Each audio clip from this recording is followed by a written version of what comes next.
Hello, my name is Dr. Marco Gino, president of ELSO. Hello everyone.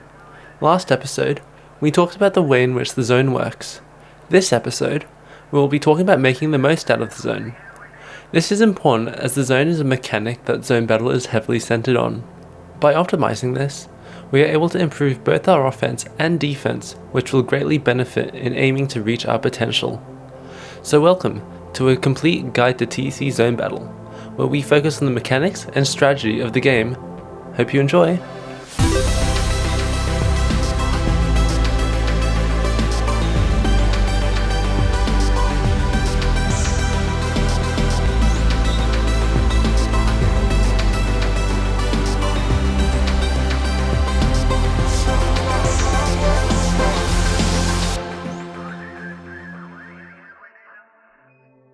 Last episode, we talked about zone damage being made of two parts, normal damage and bonus damage. Ideally, when we want to get the most out of the zone, we want to optimize both of these parts. Today, we'll be focusing on the normal damage part.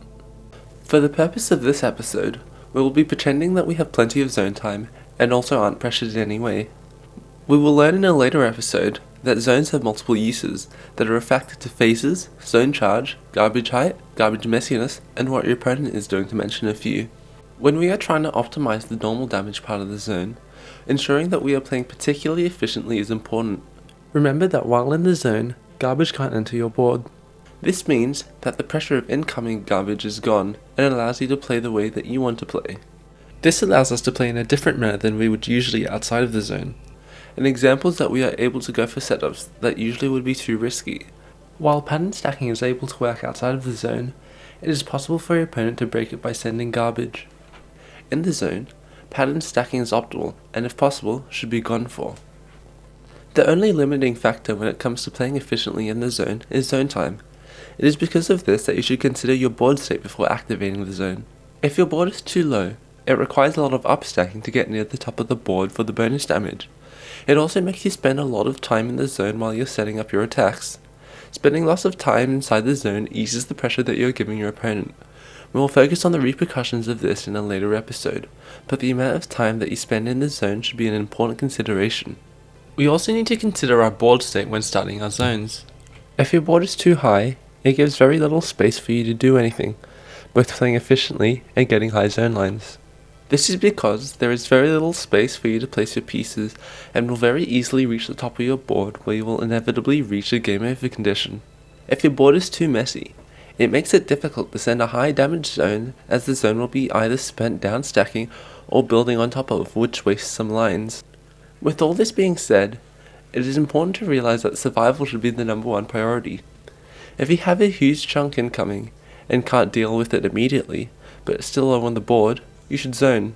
If you have garbage incoming and are too high, you should zone.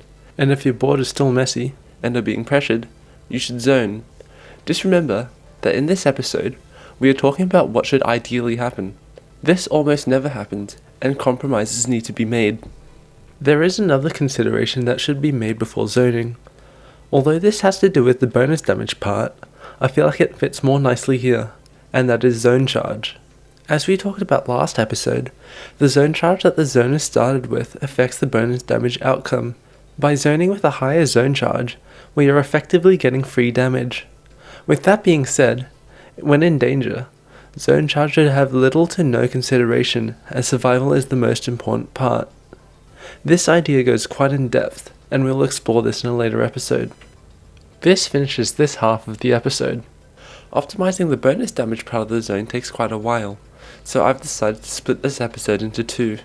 So I guess that leaves this episode to be continued.